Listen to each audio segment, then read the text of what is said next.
Good afternoon everyone. अभी आज आपका माइनर टेस्ट हुआ फिजिक्स पोर्शन में, उसमें से डिस्क्राइब करूंगा। अभी उसका डिस्कशन हम लेंगे और एक दो सवालों में बच्चों को कंफ्यूजन हो रहा है और जो गलती कर रहे हैं वो भी मैं बताऊंगा, जो बार बार आप मैसेज भेज रहे हैं।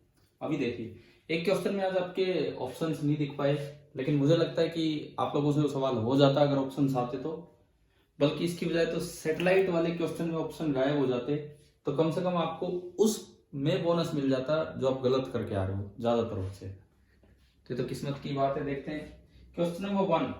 आपके पेपर का पहला सवाल है, what is the magnitude of the gravitational force between earth and 1 kg object.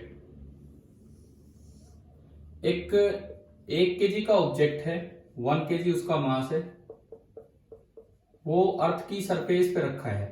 अर्थ का रेडियस भी आपको दिया है और अर्थ का मास भी हमें दिया है। तो इन्होंने पूछा है कि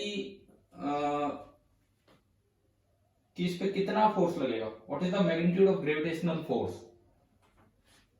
तो देखिए सीधा सा सवाल है, सारे मास को समेट के आप सेंटर पे रख दो, तो जो फोर्स इस पे लगेगा that will be capital G capital M small m upon r square. लेकिन अगर मैं इसको यूं देखूं, हालांकि आपको उसमें सारी वैल्यू दी है कैपिटल एम कैपिटल आर की, परंतु इसको सोल्व करने की जरूरत नहीं है। ऐसे आप सीधा लीजिए, this thing is equal to g, acceleration due to gravity. यानी कि अगर उस ऑब्जेक्ट का मास है 1 kg, तो जो उस पर फोर्स लग रहा होगा वो लगेगा m इंटू जी, यानी कि 1 इंटू 9.8। इसका मतलब उस पर जो फोर्स लगा दैट इज 9.8 न्यूटन।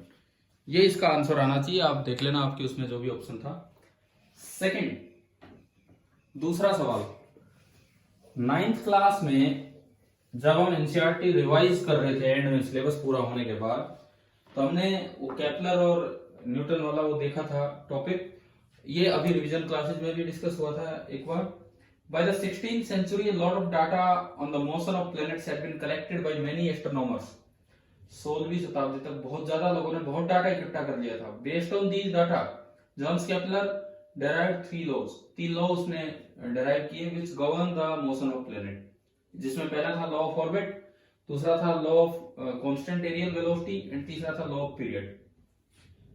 तो ये कहता है कि if Newton's inverse square law of gravitation had some dependence on radial distance other than r की पावर -2। देखिए अभी न्यूटन का फॉर्मूला ये है, जो ओरिजिनल फॉर्मूला है that is equal to G m1 m2 upon r square, यानी कि r रेज़ टू पावर -2। अगर मैं ऊपर लिखूं, ये कहता है कि अगर कोई और डिपेंडेंस होती तो which one of the Kepler law of motion would remain unchanged. तो मुझे लगता है कि आप लोगों को ये पता होना चाहिए या पता था कि जो केपलर सेकंड लॉ है, law of areal velocity, Kepler second law की law of constant areal velocity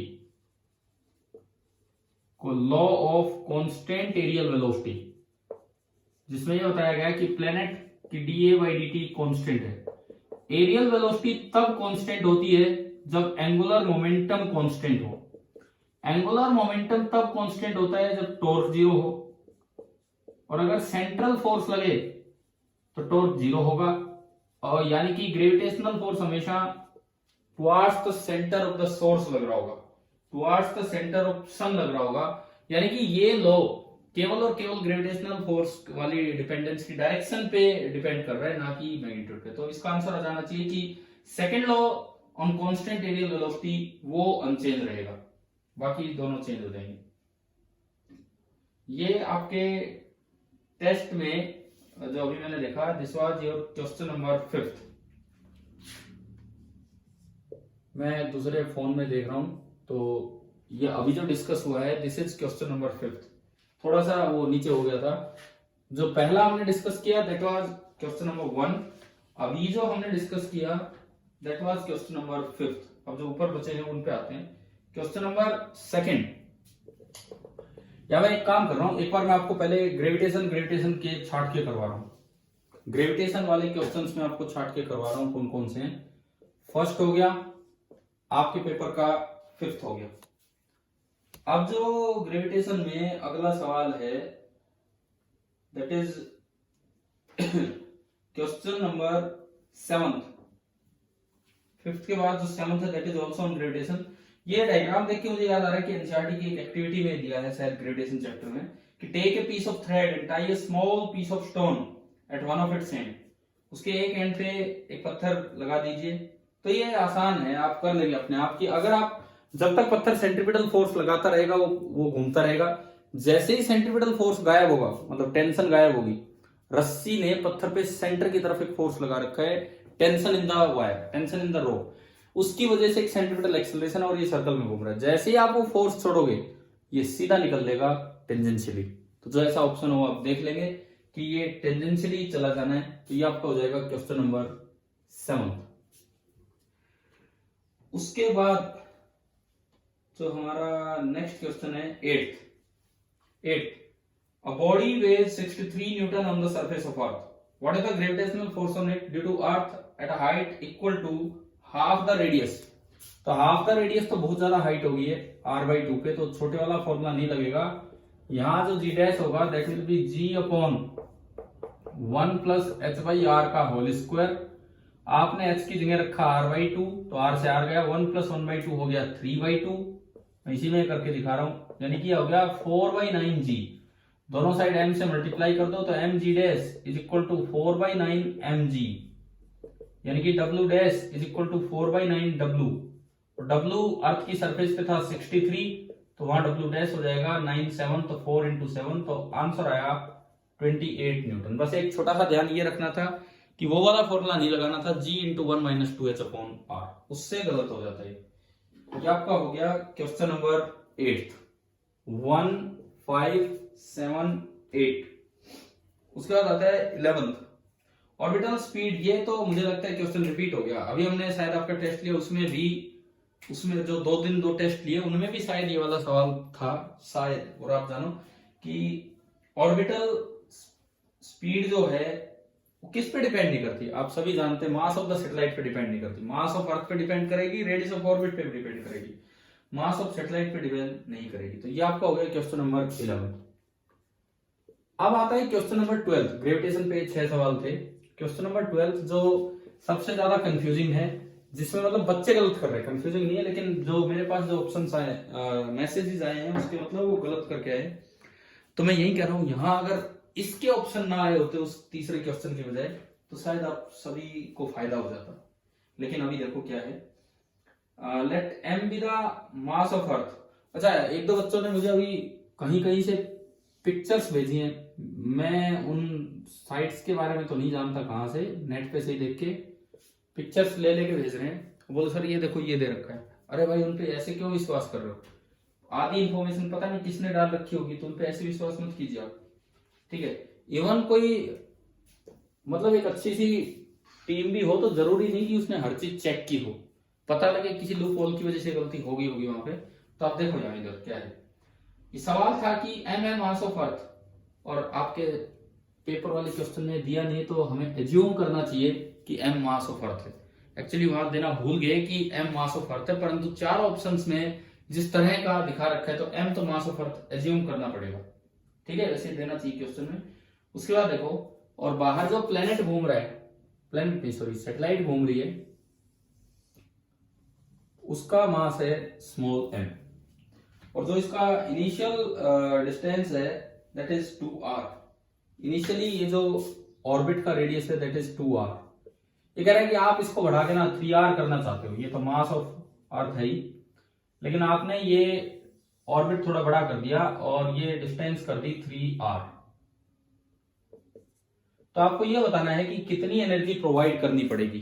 तो भाई जितनी एनर्जी बढ़ी उतनी तो प्रोवाइड की होगी आपने, पहले यहां लिखो एनर्जी।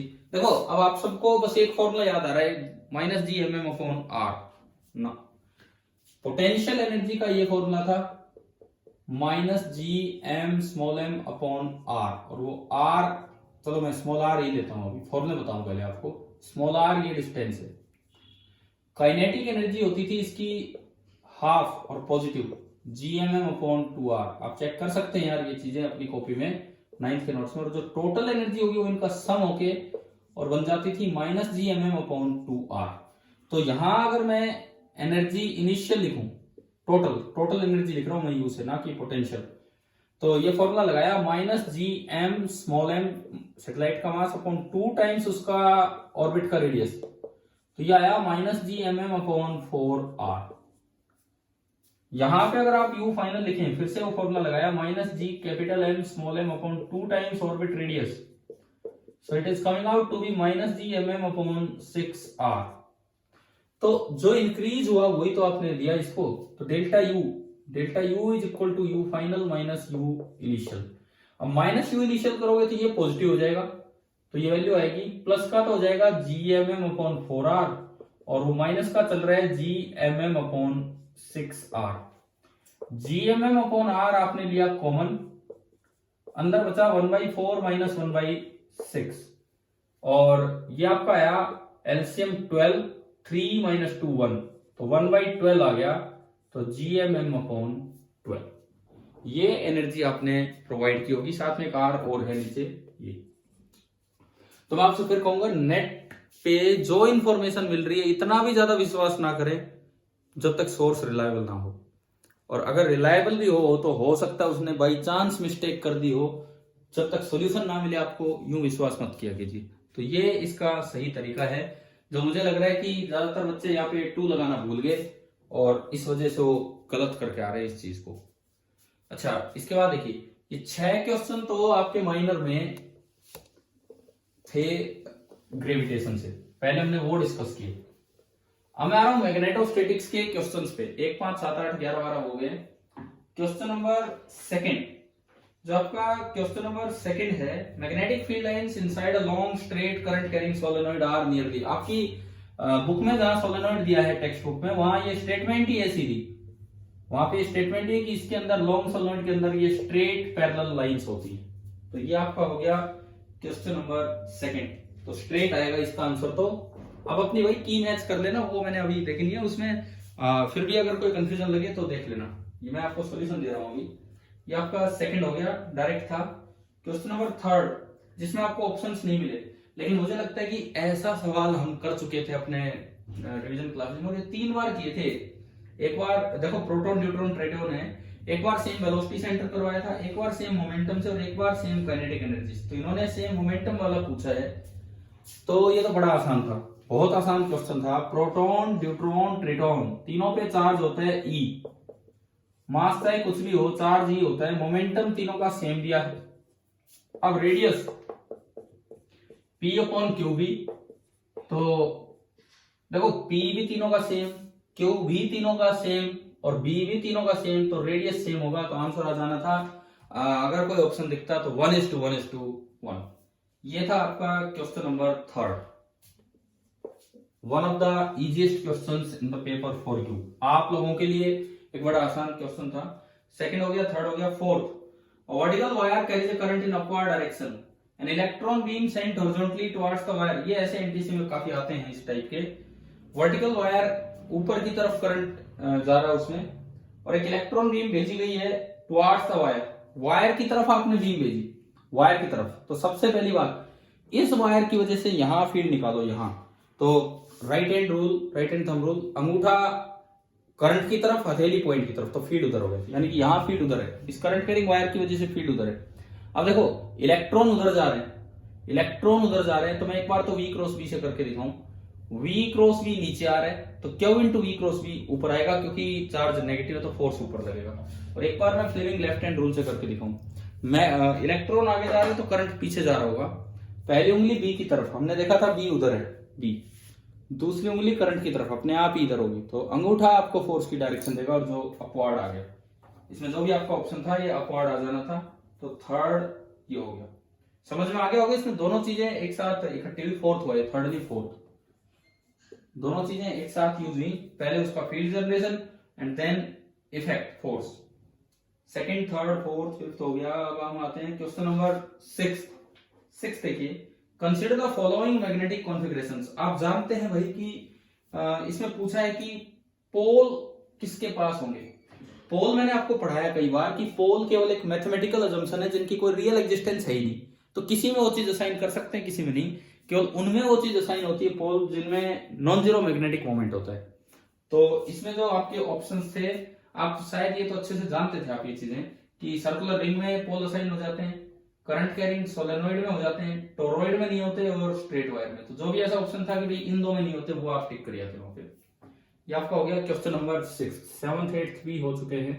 अब हम आते हैं क्वेश्चन नंबर 9 पे। 9 देखिए, एमआरआई इन हॉस्पिटल्स। देखो ये तो बहुत आसान सवाल है आपके लिए, बहुत ही आसान सवाल, क्योंकि हमने बुक में मोर टू नो में पढ़ भी रखा है ये, और हमने तो ये भी पढ़ रखा है कि एमआरआई में बताओ इलेक्ट्रॉन, प्रोटॉन, न्यूट्रॉन क्या यूज होते हैं, आपसे पूछा भी था एक टेस्ट में, प्रोटॉन। लेकिन यहाँ तो इतना आगे तक गए नहीं ना, तो केवल डेफिनेशन पूछी उसकी, सॉरी फुल फॉर्म। तो एमआरआई होती है मैग्नेटिक रेजोनेंस इमेजिंग। ये आपका हो गया क्वेश्चन नंबर 9। अब हम आते हैं क्वेश्चन नंबर 10th की तरफ। 10th में देखो एक एक्सपेरिमेंटल सा क्वेश्चन है, एक्टिविटी टाइप क्वेश्चन, केवल एक लाइन पे बेस्ड कि line parallel currents attract and anti parallel currents repel, बस केवल एक चीज पे बेस्ड है। तो जो आपका पहला डायग्राम है उसमें एंटी पैरेलल करंट है तो रिपेल करेंगे, वो सही है। और जो दूसरा डायग्राम है उसमें पैरेलल करंट को अट्रैक्ट करेंगे, तो इसका मतलब दोनों ही डायग्राम बिल्कुल सही दिए। तो जिस भी ऑप्शन में ऐसा था कि भाई बोथ आर करेक्ट, वो आपका ऑप्शन आ जाएगा। ये आपका होगा क्वेश्चन नंबर 10। आप लोग एक बार अपनी की मैच करके बताना अगर कोई गलत दिया है तो। मैं की नहीं देख रहा हूं, मैं सारे आपको सॉल्यूशन समझा रहा हूं।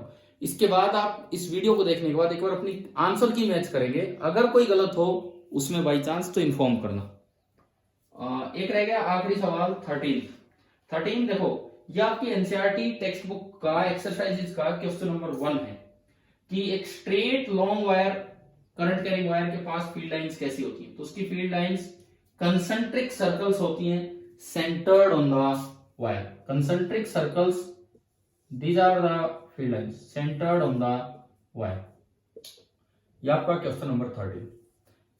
अब देखो बहुत सही पेपर था, मैंने डिस्कस करवा दिया, जिसने भी बनाया अच्छा बनाया। बिकॉज बीच बीच में जैसे आप लोग डाउट्स भी पूछ रहे थे कि कभी स्ट्रेट वायर करंट और सर्कुलर वायर का मिक्सअप कर दिया और उनकी वजह से फील्ड, एक्चुअली वो 12th लेवल पे क्वेश्चन चले जाते हैं। बिकॉज एनटीएससी का पेपर आता है कंसेप्चुअल, बहुत ज्यादा न्यूमेरिकल्स वहां नहीं आते हैं। कॉन्सेप्चुअल छोटे छोटे कॉन्सेप्ट जो एक 10th का बच्चा कर सके उस तरह के कॉन्सेप्ट आते हैं। वो न्यूमेरिकल भी आसान ही होते हैं, बट वो उनकी वो जो न्यूमेरिकल वैल्यूज वाले आंसर्स होते हैं उनकी 12th में प्रैक्टिस ज्यादा होती है कि एक स्ट्रेट वायर लिया, सर्कल के साथ मिक्स कर दिया, या एक स्क्वायर बना दिया, करंट जा रहा है करंट नहीं। तो उस तरह की बजाय जो मेरा अनुभव कहता है, मुझे लगता है कि ये वाले क्वेश्चंस जैसा कि इस पेपर में बनाया गया, एक मुझे लगता है एक एक्सपीरियंस टीचर ने ये पेपर बनाया होगा, क्योंकि इसमें उन बातों का ध्यान रखा गया है कि एनटीएससी में किस तरह के क्वेश्चंस आते हैं।